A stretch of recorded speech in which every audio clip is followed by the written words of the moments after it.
The female role and feminine aspect of spirituality, Brahmanization and Puranization.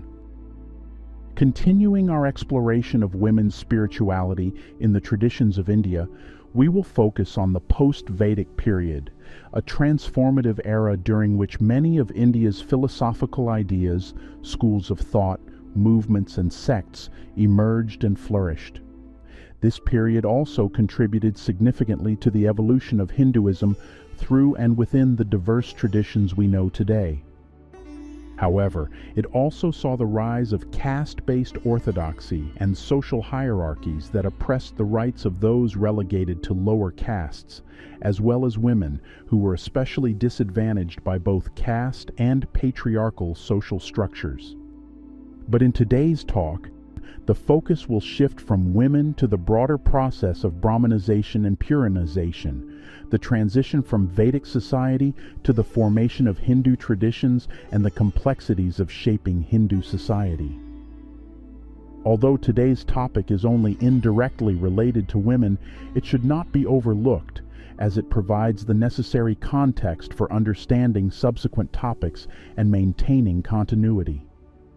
Grasping this process is essential as a foundation for the discussions that follow, which will delve into various schools, philosophies, movements, and religious communities, where the roles of women will be examined in greater depth.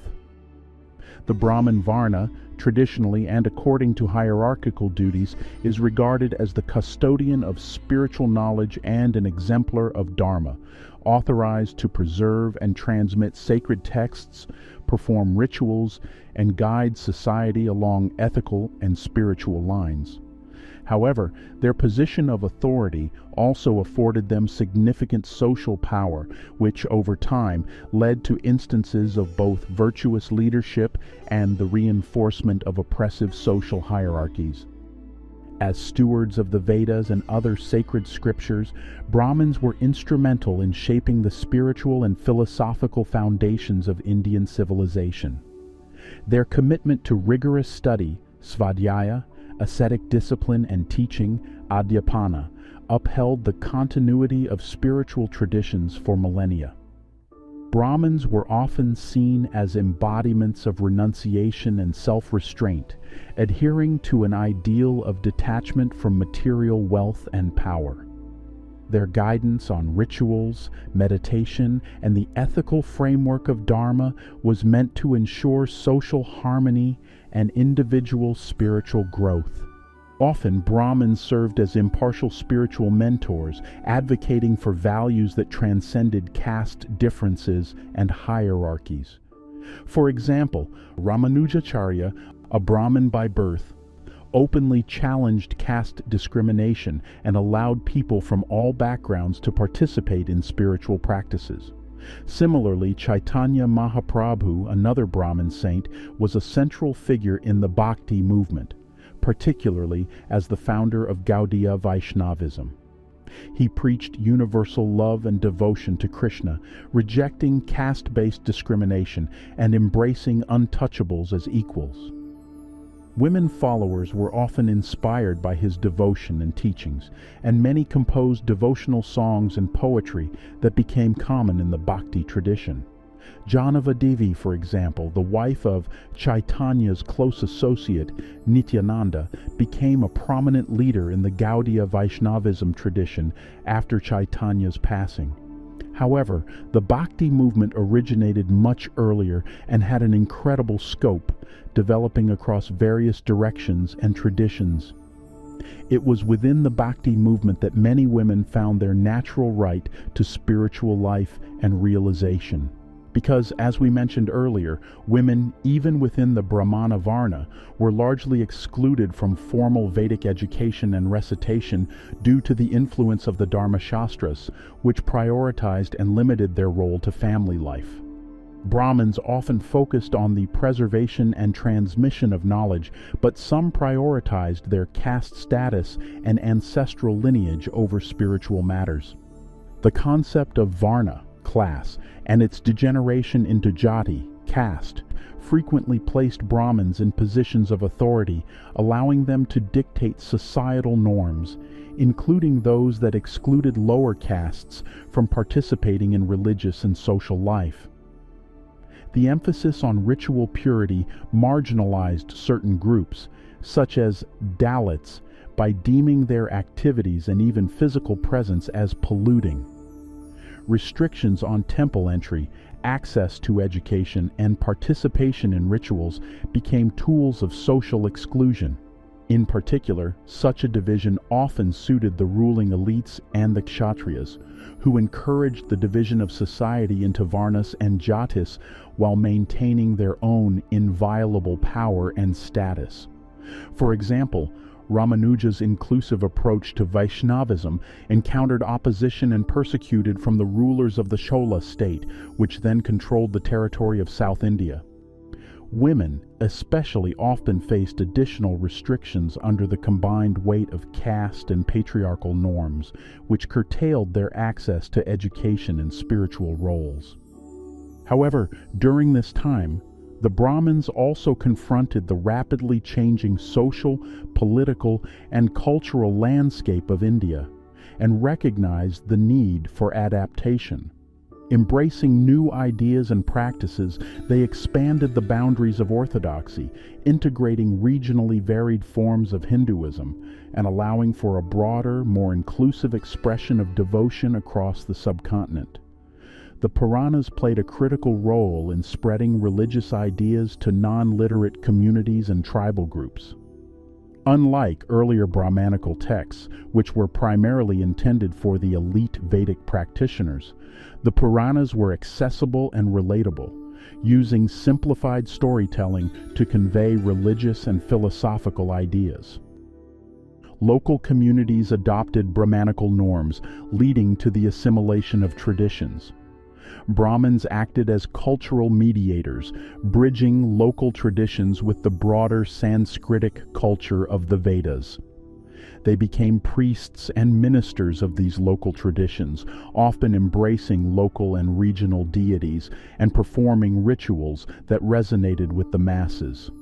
Thus, local deities were merged with Puranic and Vedic deities through a process of Brahmanization or Puranization, where regional traditions were adapted to fit the Brahmanical framework. Local and tribal deities were often incorporated as forms or avatars of major Hindu gods. For example, Shiva, Vishnu, or Devi. Jagannatha, worshipped alongside his consort Vimala, is a prominent example. Originally considered a tribal deity of the Sabara, an indigenous community, Jagannatha was later identified as a form of Vishnu or Krishna, while the goddess Vimala was incorporated as a manifestation of Devi. These deities are revered not only in Vaishnavism, but also as forms of other higher deities in various traditions. Similarly, Khandoba, originally a deity of the Dangar shepherd community, was later assimilated as a form of Shiva and became known as a protector of pastoral and agricultural communities. Mariamman, a local goddess of rain and fertility, is associated with Durga or Parvati in broader Hindu traditions. Matangi is another example of a tribal goddess who was integrated into Hinduism as a manifestation of Shakti, or the tantric form of Sarasvati. She is often associated with outcasts, untouchables, and marginalized groups. These integrations were not merely one-way assimilations, but represented a dynamic interaction in which Vedic traditions were influenced by and adapted to tribal beliefs.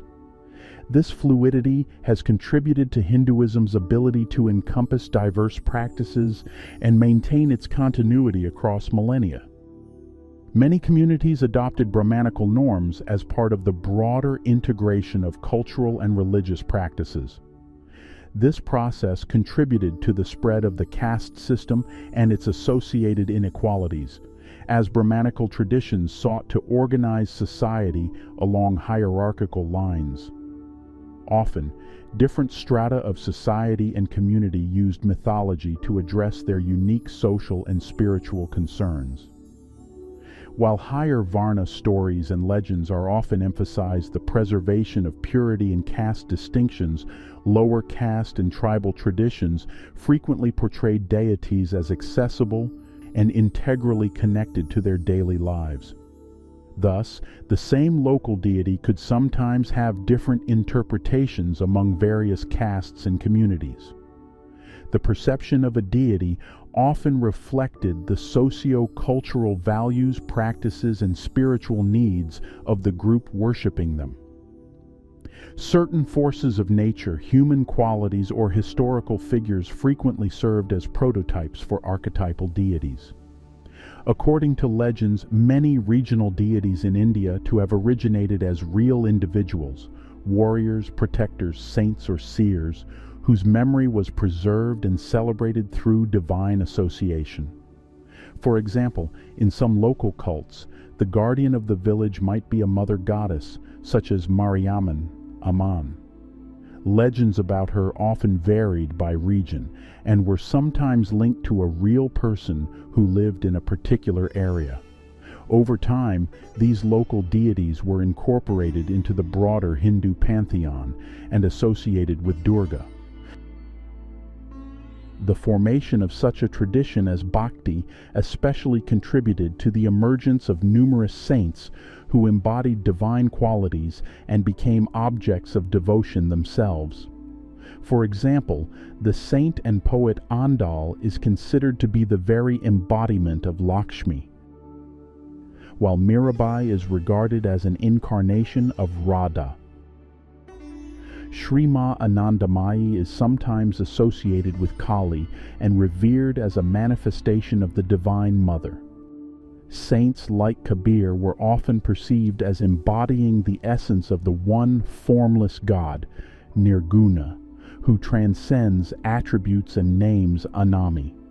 Supporters of traditions associated with Kabir claim that God Kabir himself comes to earth in every yuga to spread his knowledge, citing references to his name in the Vedas as Kabir Dev.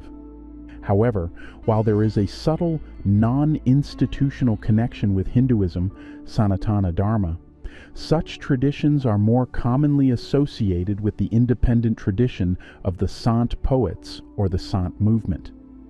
These movements generally do not emphasize the Vedic scriptures and often reject identification with Brahmanical traditions, at times even distancing themselves from Hinduism altogether. However, one should not be afraid of the abundance and diversity of saints and deities in the Hindu tradition and in the various spiritual traditions of India. This diversity only highlights the greatness of the One who stands behind this multiplicity, whether referred to as Brahman, Satnam, Waheguru, Paramashiva, or Mahavishnu. Whether in the form of exalted deities, their incarnations, saints, human beings, or even every particle of life and nature, everything ultimately emanates from the Supreme. Many traditions emphasize the feminine aspect, Shakti, through which the One manifests creation, where everything emanates from it, and manifests through his power, Shakti, which is inseparable from him. Some may see this feminine aspect as the direct manifestation of divine power, while others emphasize it as an illusion, Maya. In ignorance, avidya, it may appear as a burdensome and binding force that veils the truth and divine serenity. Yet, in pure consciousness, it is inseparable from God. Thus it can be both the path to liberation and a barrier, at once salvation, burden, and illusion.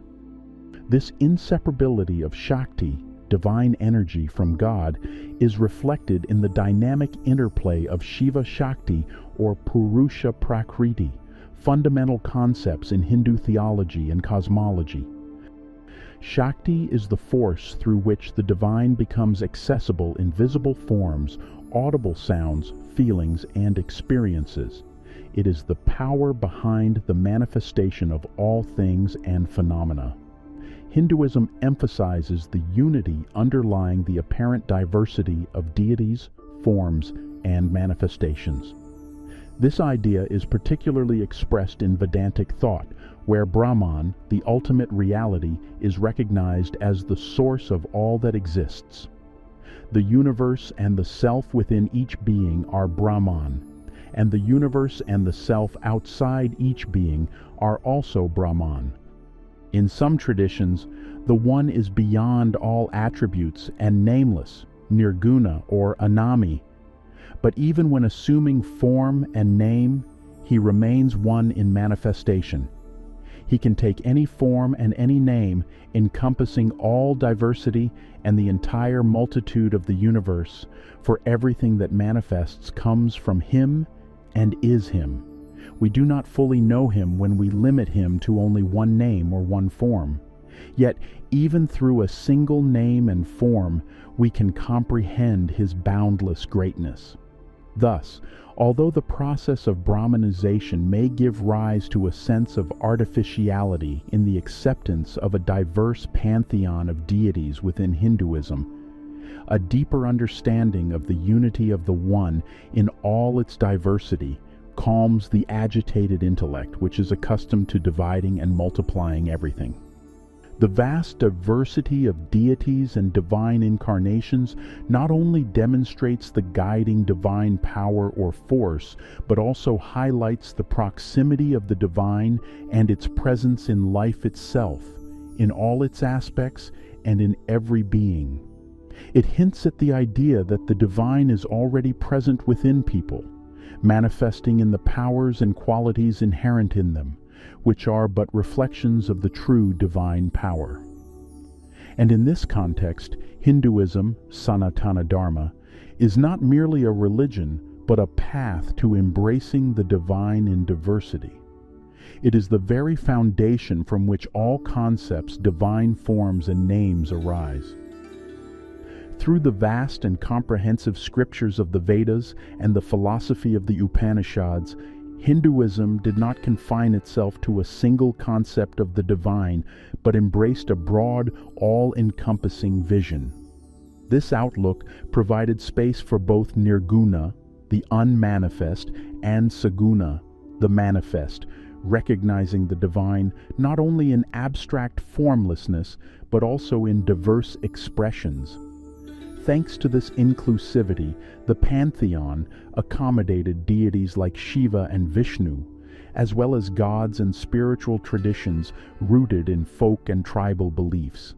Some traditions have expressed special reverence for feminine forms of divinity, such as Devi, Durga, Kali, or Tripura Sundari, viewing them as the supreme mother goddess and the supreme cosmic force underlying all creation.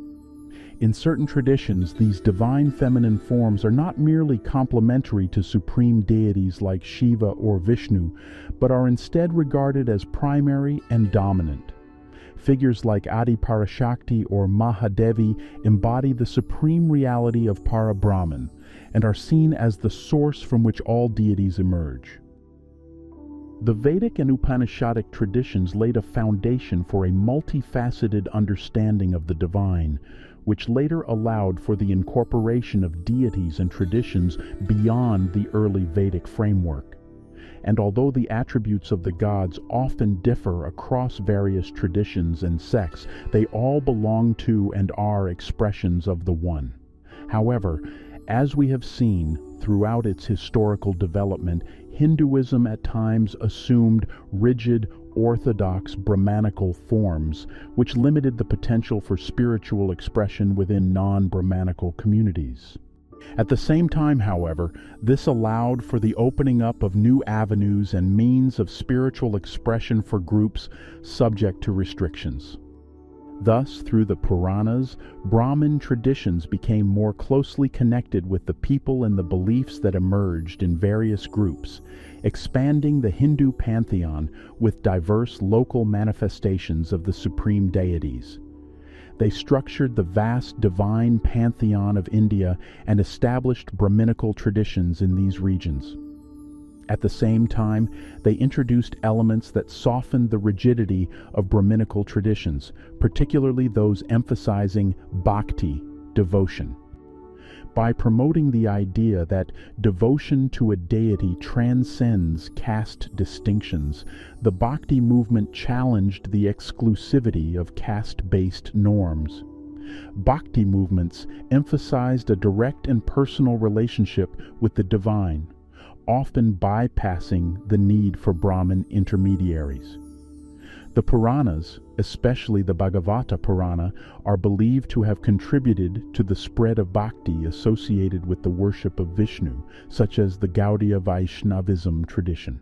Although the Bhagavata Purana, as well as later texts like the Bhagavad Gita, still acknowledged the Varna system, they offered a more flexible and spiritual interpretation of Dharma, emphasizing the ability to refine one's nature, svabhava, and cultivate new qualities in accordance with karma, action. This approach resonated with lower castes and marginalized groups as it offered spiritual liberation, moksha, regardless of social status. The Puranas, as well as related texts and philosophies, are sometimes viewed as responses to cultural and religious shifts in India. From this perspective, the Puranas may have sought to align various mainstream movements, including Bhakti, with Brahmanical orthodoxy. In this context, the Bhagavata Purana is sometimes considered a text written as a reaction to the development of the Bhakti movement already existing in India at that time, as a way to consolidate the position of Brahmanism in response to the growing interest in Bhakti. These arguments can be extended to other Puranas and the emerging philosophies of Hinduism. For example, the Agni Purana, Devi Bhagavata Purana, Devi Mahatmya, and Kalika Purana has a pronounced tantric character, which could probably be a reaction to the spread of tantric teachings. Many of these texts reflect an evolutionary process in which Shakta worship, the worship of the divine feminine, was integrated into the broader Brahmanical framework. Shakta theology was sometimes promoted by Brahmin priests as a way to reinforce the social hierarchy and create a more inclusive framework that could accommodate the veneration of the goddess without challenging the foundational structure of Brahmanical authority. Thus, these texts represent the fusion of Shakta beliefs with Brahmanical orthodoxy, and their development likely served to bolster the status of the Brahmanical priesthood while providing a way to engage with the rising popularity of goddess worship in the broader religious landscape of India. Also, the Shaiva Puranas, such as the Linga Purana, Shiva Purana, and Skanda Purana, aim to standardize Shiva worship while maintaining adherence to Brahminical rituals and hierarchies, thereby shaping Puranic Shaivism under the influence of Brahminical orthodoxy. A similar concept is also expressed regarding the philosophy of Advaita Vedanta, the philosophy of non-duality. Attributed to Adi Shankaracharya, 8th century current era, it is believed to have emerged as a significant philosophical response to Buddhist non-dual teachings, as a strategy to counter the decline of Vedic influence during the rise of Buddhism. Throughout the post-Vedic period, various teachings emerged that rejected both caste and gender inequality, a trend particularly evident in the Bhakti traditions. While the Puranas often sought to absorb and canonize these non-Brahminical traditions, which rejected Brahminical authority. Thus, the exclusivity of the Brahmin Varna in religious and spiritual matters initially led to the rise of numerous non-Brahmin movements and beliefs that challenged Brahminical dominance. However, over time, many of these movements were assimilated into the evolving traditions of Hinduism, Sanatana Dharma, largely through the Puranic restructuring that helped shape and reinforce Brahminical influence while incorporating local and folk traditions.